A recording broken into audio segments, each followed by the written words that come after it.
Hi everybody! Hi Tamar! Welcome to our episode 4 prediction video. We watched the trailer, we watched the first three episodes. And let's start in King's Landing because the trailer starts in King's Landing and Cersei says, my only venture is to conquer the entire continent and rule over everybody. Yeah. What does that tell you? It tells me that there's already Westerosi, a political unit named Westeros as a continent. She doesn't say, I don't know if it's too much to read into it, but she doesn't say I want the Seven Kingdoms because there's the Seven Kingdoms is just she empty. used to say that, I think. It's an empty saying right now. It's an empty concept. There's no Seven Kingdoms. Right. There's Westeros. Dorne is no longer. High Garden taken over. The Stormlands, Stormlands. The Vale is in the north. Ireland is divided in some and way. it's connected with the crown now in some way. Right. So there's no Seven Kingdoms. There is a continent, and that maybe is like a foreshadowing, like a hint towards the end, game of the and the political result, which will is be like a United Kingdom. No borders, no kingdoms anymore. Right. It's like a logical next step from 7 or 1,000 different kingdoms to 7 different kingdoms to one kingdom that unites all the kingdoms and to no kingdoms at all. Also, there was a foreshadowing for that in the show in the first season where Joffrey told Cersei, we need to be united with one army and stuff, exactly. And we think that this is also foreshadowing for what's going on. Okay. Last episode, Cersei told the Iron Banker, even though in the books she actually does the opposite, but here she says a Lannister always pays its debts, his or her debts, and I agree, I swear to you, you'll have all the money in 14 days, I swear to you, don't break my knees. So for me, that's like, if she says that, and if the family motto is a Lannister always pays his debts, then she will not pay her debt, and she will pay her debt in another way, not with coin. Yeah, you think she has 14 days left to live? I think she has 14 days to live. No, I think she has maybe she has 14 until she's going to pay her debt. Yeah, maybe she has 14 days until she needs to pay the debt, but she will die after that. No, I don't think two weeks. Yeah, but in 14 days she will no longer be the queen of the Seven Kingdoms. Yeah, maybe she will start her de descent. facto. Yeah, she will start a descent now. There is an issue with the gold, and they show you in the trailer. They show you the gold in a carriage, in like an entourage. So it's important. It's the fact that it's there. And the fact that it's not immediately inserted into the teleportation device to reach to Cersei. That they could have done it off screen. Yeah. That means maybe it will be intercepted.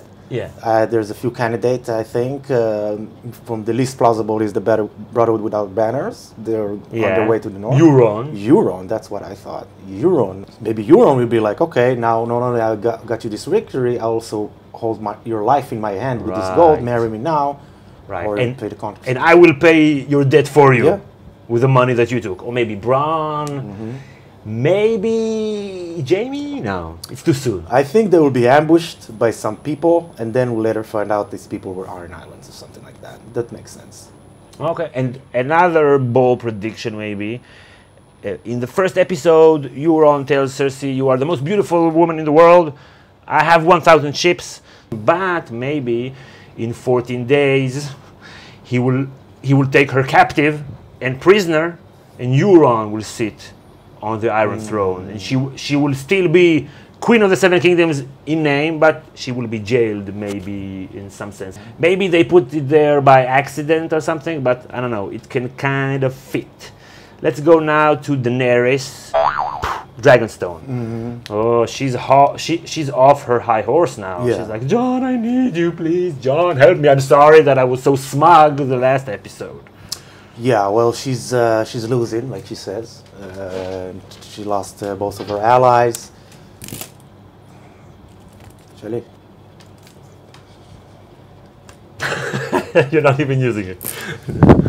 She lost both of her allies. Thanks. And so it's like a big fall from her perception of herself from the last episode. Like I'm the queen, I'm mother of dragons. Yeah, she had me Sunday read the whole list and then some. Yeah, and now I'm like, okay, I have an army with 3 dragons, but the army is Dothraki mostly. Yeah, so maybe she needs Jon, and also we get a glimpse of her and Jon's probably in the mines. Yeah, with they're working hard. Yeah. So they probably just took off their helmets. It's close quarters. You will be like that, and she's like standing behind him, and then he turns around.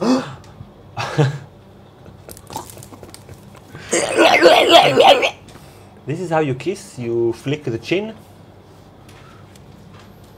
I think that it's not an accident that Olenna told Daenerys about Tyrion. He's a clever man. Mm-hmm. Clever, it's not the same as smart. Yeah. Right? It's something different. And she said that I survived up to this episode and 2 more. That's it. Then I died.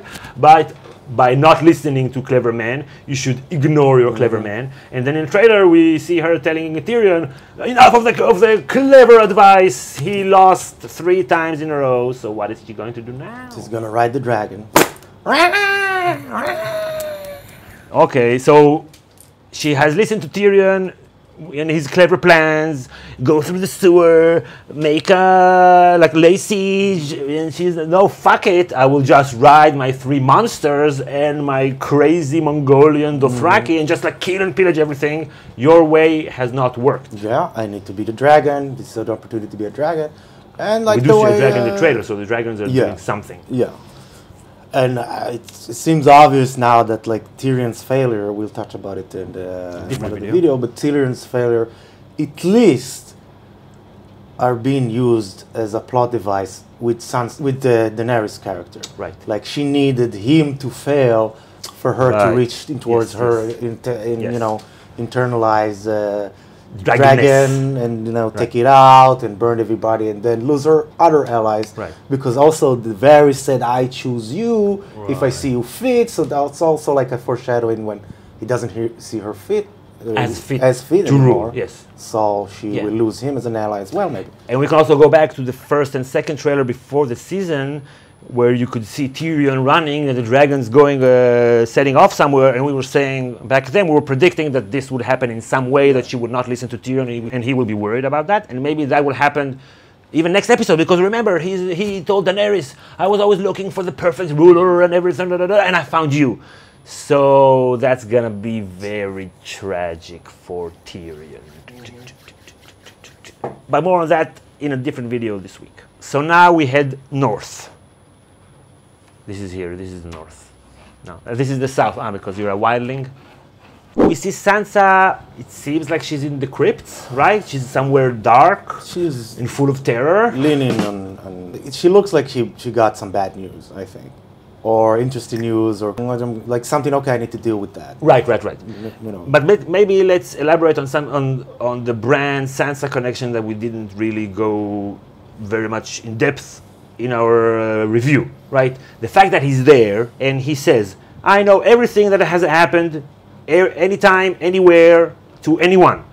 And he starts to tell her some stuff. Maybe she can use his knowledge, because as Littlefinger said to Cersei, knowledge is power. Yeah. She will gain a lot of knowledge about Littlefinger. We're thinking that Bran maybe will blow the whistle, be a whistleblower against the Littlefinger. He betrayed her dad. He planned all this all along. He's evil. And she will start to use that knowledge, the magical knowledge, and the political knowledge from Littlefinger, and then she will start to turn against him bit by bit until the end of the season. And also he's maybe Bran will spill some truth about Jon's heritage and role.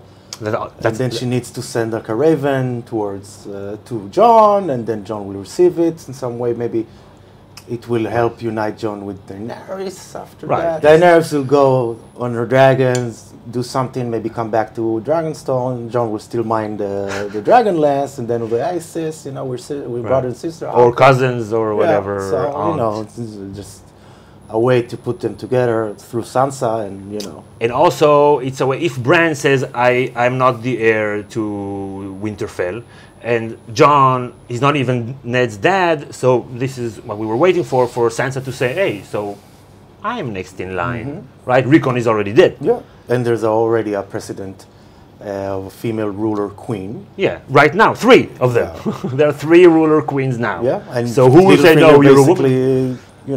Littlefinger last episode basically planted the seed inside Sansa and said, whatever you thought, is not possible, it's already possible. And everything you will do, there's always a precedent to it.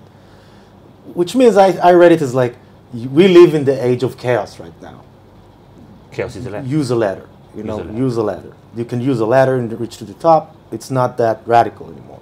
Right. How would anyone be able to say to Sansa, you can't be the Lady of Winterfell because you're a woman? When there are 2 other women queens, it's not relevant anymore. Yeah. The rules have changed.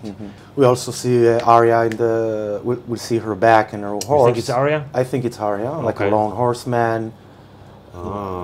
She's looking at Winterfell. At Winterfell, yeah. So maybe it will be towards the end. Maybe there will be a reunion. It seems like it. Like Bran is there, Arya is there, and Sansa is there. And Jon is away when that happens. Yeah. That's also maybe kind of symbolic. The Starks, the pack survives. The pack survives. He's not a wolf. No. He's a dragon.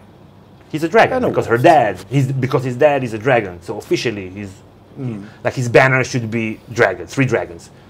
Maybe he's not part of the pack. Yeah. Because they don't have the same parents. None of them. He's like a cousin or something. No. So his wolf was white.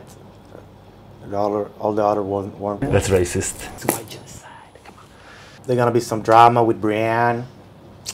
Right. If she's hitting with a sword, maybe she has an axe and she's just like cutting wood. But if it's not that, then there's some kind of skirmish, battle, conflict, violent conflict in some way. Who could that be? Who could she be fighting against?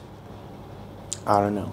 I don't know. What do you think? Please mention in the comments. If you have been enjoying our videos and you want to help us continue full-time throughout the year, then you should definitely check out patreon.com/GOT Academy. We're halfway through, more than halfway through reaching our goal, be sustainable by the end of the season. So please check it out and hit like if you enjoyed the video. Subscribe to get all Season 7 content, and we'll see you all next time. Bye, everybody!